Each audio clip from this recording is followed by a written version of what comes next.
आप सभी को जय मसीह की। मेरा नाम आराधना भारती है। आप देख रहे हैं यीशु लाइव प्रेयर चैनल के माध्यम से प्रभु के मीठे वचनों और पवित्र नामों में मैं आप सभी का स्वागत करती हूँ इस सुंदर से समय के लिए, और प्रभु का बहुत बहुत धन्यवाद करती हूँ पिता परमेश्वर प्रभु यीशु मसीह के नाम से। आमीन। आइए चलते हैं वचन की ओर। प्रभु का वचन है, अपने परिवार के सदस्यों के लिए कैसे प्रार्थना करनी चाहिए। हमारा पहला वचन है, अपने परिवार के सदस्यों के लिए प्रार्थना करें जिन्होंने अभी तक उद्धार का अनुभव नहीं प्राप्त किया है। परमेश्वर का वचन कहता है जो भी सभी मनुष्य सभी लोग अपने परिवार के सदस्यों के लिए प्रार्थना करें जिन्होंने अभी तक उद्धार का अनुभव प्राप्त नहीं किया है, जो उद्धार नहीं हुए हैं, उनके लिए हमें प्रार्थना करनी चाहिए। अपने रिश्तेदारों के और मित्रों के उद्धार के लिए प्रार्थना करें, अपने परिवार के लिए प्रार्थना करें। अपनी प्रार्थनाओं से ही प्रभु यीशु मसीह आश्चर्य कर्म करें।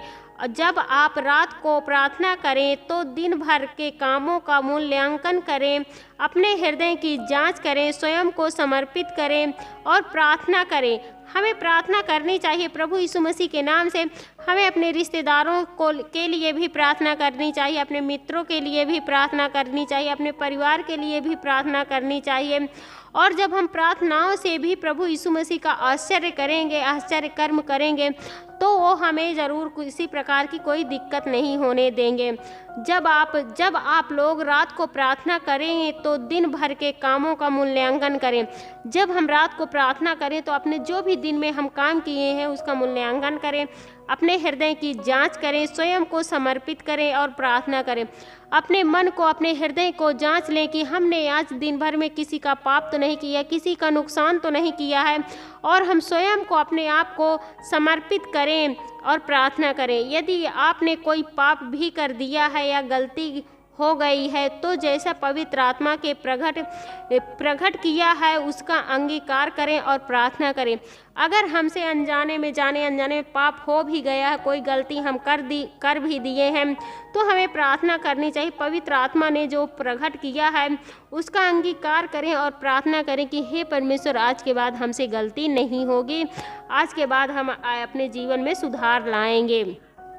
दूसरा वचन है, पहला यूहन्ना से अध्याय 1 से 9वां वचन है, यदि हम अपने पापों को मान लें तो वह हमारे पापों को क्षमा करने और हमें सब अधर्म से शुद्ध करने में विश्वास योग्य और धर्मी है। यदि हम अपने पापों को मान लें, जो भी इंसान अपने पाप को मान लेता है तो वह हमारे पापों को प्रभु यीशु मसीह क्षमा कर देते हैं। हमसे कोई पाप हुआ तो हम कहेंगे, हे प्रभु, हे पिता, हमसे पाप हो गया है, हमसे गलती हो गई है प्रभु, हम पश्चाताप करते हैं प्रभु। आज के बाद हम अपना मन फिराएंगे कि हम पाप नहीं करेंगे प्रभु, और हम जानबूझकर पाप नहीं करेंगे, हम पश्चाताप करेंगे, तो वो प्रभु यीशु मसीह उसे क्षमा कर देते और सब अधर्म से उसे शुद्ध करके विश्वास योग्य और धर्मी कहलाता है। मतलब जो इंसान अपने पापों को मान लेता, उसका पश्चाताप करता है, तो प्रभु यीशु मसीह उसे क्षमा कर देते हैं और हमें अधर्म से शुद्ध करके विश्वास योग्य और धर्मी बना देते हैं। इसलिए हमें अपने पापों का पश्चाताप करना चाहिए ताकि हमें प्रभु यीशु मसीह क्षमा कर सकें। अगला है, इससे पहले जो भी पाप आपने किए हैं उनका आप पर ज़्यादा प्रभाव नहीं होगा। जैसे आप पाप में जीवन व्यतीत कर रहे थे, परंतु अब छोटे से छोटा पाप भी आपके विवेक को कष्ट देगा। जैसे पहले बहुत से लोग होते हैं जब प्रभु यीशु मसीह में नहीं रहते, संसार में रहते, तो पाप करते हैं पर उन्हें कोई फर्क नहीं पड़ता है। जब वो प्रभु यीशु मसीह के पवित्र आत्मा में आते हैं तो उन्हें छोटा भी कोई पाप हो जाता है या छोटी भी गलती हो जाती है तो वो हमारे विवेक को कष्ट देता, हमें महसूस होता है कि हमसे पाप हो गया है। इसलिए छोटी सी बात पर गुस्सा हो जाना या छोटा सा झूठ भी आपको परेशान कर देगा। और जो भी इंसान पवित्र आत्मा के द्वारा चलता है तो उसको छोटा सा गुस्सा भी और छोटी सी बात भी उसे परेशान कर देता है कि आज मैंने ये क्या कर दिया, मैंने झूठ बोल दिया, मैंने ऐसा पाप कर दिया, तो हमें वो कष्ट देता है। हो सकता है अपराध बोझ महसूस करें और कह उठें, ओह मैंने पाप कर दिया है। अगर हमसे कोई गलती हो जाती तो हम हो सकते हैं मतलब जो भी हम अपराध कर देते वो हमें बोझ जैसा लगता है, महसूस करने लगते हैं कि मैंने कैसे पाप कर दिया, मुझसे यह गलती कैसे हो गई, मुझसे ये गलती नहीं होने चाहिए थी। इसका कारण यह है कि पवित्र आत्मा आपको इसके प्रति कायल करता है। इसका मतलब है कि पवित्र आत्मा जो हमारे साथ रहता है वो हमें ये काम करने में कायल करता है, इसलिए हमें ऐसा काम नहीं करना चाहिए। अगला है, उसी समय आप अंगीकार करेंगे और प्रार्थना करेंगे, हे प्रभु मैंने यह पाप कर दिया है, कृपया मुझे क्षमा करें। तो परमेश्वर आपको उसी समय शांति प्रदान करेंगे।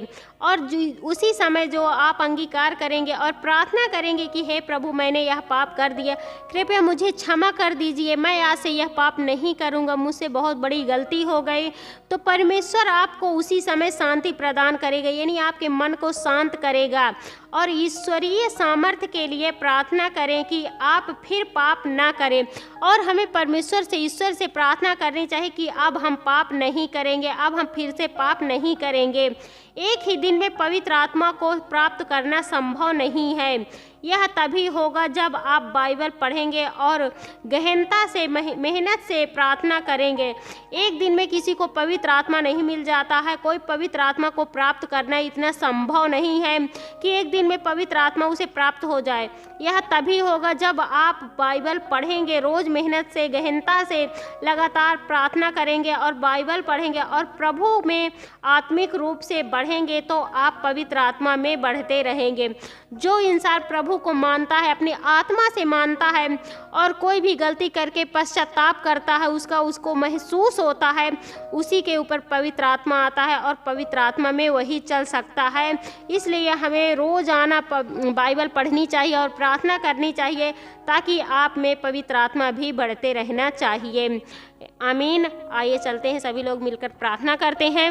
धन्यवाद धन्यवाद धन्यवाद पिता परमेश्वर, मैं आपका बहुत बहुत धन्यवाद करती हूँ प्रभु यीशु मसीह के नाम से। हे पिता, मैं आपकी महिमा करती हूँ, आपकी बड़ाई करती हूँ, आपकी प्रशंसा करती हूँ, क्योंकि आप इसके योग्य हैं प्रभु। इसलिए मैं आपका बहुत बहुत धन्यवाद करती हूँ पिता परमेश्वर, प्रभु यीशु मसीह के नाम से।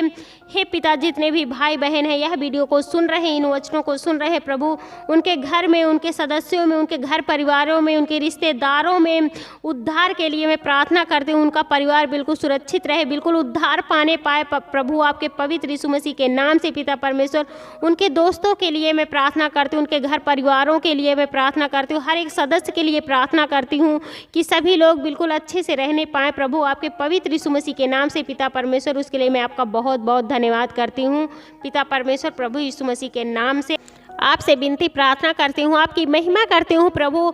जितने भी आपके बेटे और बेटियाँ जो भी इस दुख मुसीबत में हैं, तकलीफ़ में हैं, जितने भी भाई बहन हैं, जो भी उनके घर परिवारों में और उनके मित्रता में, उनके दोस्तों में और उनके रिश्तेदारों में जो भी दिक्कतें हैं, जो भी मुसीबतें हैं, जो भी विपत्ति है, मैं उनके लिए प्रार्थना दुआ करती हूँ कि वो विपत्ति बिल्कुल छूटने पाए, वो बिल्कुल विपत्ति से आज़ाद होने पाए, मुसीबत उनकी बीतने पाए प्रभु। अब उनकी मुसीबत बीत चुकी है प्रभु, वो अब बिल्कुल चंगे हो गए प्रभु आपके पवित्र यीशु मसीह के नाम से। अब उनका जीवन आपके पवित्रताई में चलने पाए प्रभु, आपके पवित्र आत्मा के द्वारा चलने पाए प्रभु। और जो भी मुसीबतें, जो भी दुख तकलीफ है वो पीछे छूट जाए प्रभु, और वो आगे बढ़ने पाए, आपके पवित्रताई में चलने पाए प्रभु। उसके लिए मैं आपका बहुत बहुत धन्यवाद करती हूँ पिता परमेश्वर, प्रभु यीशु मसीह के नाम से। सभी भाई बहन को अंगीकार करते प्रभु कि बिल्कुल ये अच्छे से रहने पाए प्रभु। और जो भी दुख मुसीबत है, जो भी इनके घरों में जो भी बीमारियाँ हैं, जो भी जैसे टीबी है और कैंसर है और पथरी है, गांठें हैं, लीवर इन्फेक्शन है, जितने भी भाई बहन के शुगर बीपी है और अचानक चक्करें आने लगते हैं, मिर्गी है, दौरा पड़ता प्रभु, इनके बिल्कुल मुसीबतें जितनी भी बीमारी हो दूर हो जाए प्रभु आपके पवित्र यीशु मसीह के नाम से। और ये बिल्कुल पवित्रताई में जीने पाए प्रभु आपके पवित्र यीशु मसीह के नाम से पिता परमेश्वर। और ये बिल्कुल चंगे होने पाए प्रभु आपके पवित्र यीशु मसीह के नाम से। बिल्कुल आज़ाद होने पाएँ, बिल्कुल छुटकारा पाने पाएँ प्रभु आपके पवित्र यीशु मसीह के नाम से। पिता परमेश्वर, इनके लिए मैं प्रार्थना दुआ करती हूँ, आपकी महिमा करती हूँ कि ये बिल्कुल आज़ाद होने पाएँ प्रभु आपके पवित्र यीशु मसीह के नाम से। पिता परमेश्वर, जैसे इस वचन में लिखा है कि हम प्रार्थना करेंगे और जो भी लोग पाप करेंगे, जो भी गलती करेंगे, वो महसूस करेंगे, उन्हें वो झूठ, जो छोटा सा झूठ बोल दिए वो उन्हें महसूस होगा। तो उसके लिए मैं आपका बहुत प्रभु आपका धन्यवाद करती हूँ प्रभु कि वो पवित्र आत्मा में जीने पाएँ, पवित्रताई में जीने पाएँ प्रभु आपके पवित्र यीशु मसीह के नाम से। उनकी मुसीबतें बीत चुकी हैं प्रभु, अब वो बिल्कुल अच्छाई में जीने पाएँ प्रभु आपके पवित्र यीशु मसीह के नाम से। पिता परमेश्वर, उसके लिए मैं आपका बहुत बहुत धन्यवाद करती हूँ पिता परमेश्वर प्रभु यीशु मसीह के नाम से। जो भी भाई बहन हैं, जो भी चिंताओं में डूबे हैं, हताश हैं, उदास हैं, बहुत सारे चिंता में डूबे हुए, चिंता बिल्कुल मत करें और परमेश्वर पर ध्यान करें, उनके वचनों की ओर ध्यान दें, उनकी चिंताएं बिल्कुल दूर होने पाएंगी प्रभु आपके पवित्र यीशु मसीह के नाम से। पिता परमेश्वर, और मैं आपसे विनती प्रार्थना करती हूँ, आपकी महिमा करती हूँ, जितने भी भाई बहन यह वीडियो देख रहे हैं सभी को बिल्कुल अच्छा से रखना प्रभु, उनके घरों में ढेर सारी आशीष और बरकतें आने पाएँ प्रभु आपके पवित्र यीशु मसीह के नाम से। पिता परमेश्वर, उसके लिए मैं आपका बहुत बहुत धन्यवाद करती हूँ, हमारे उद्धारकर्ता महान गुरु प्रभु यीशु मसीह के नाम से, आमीन।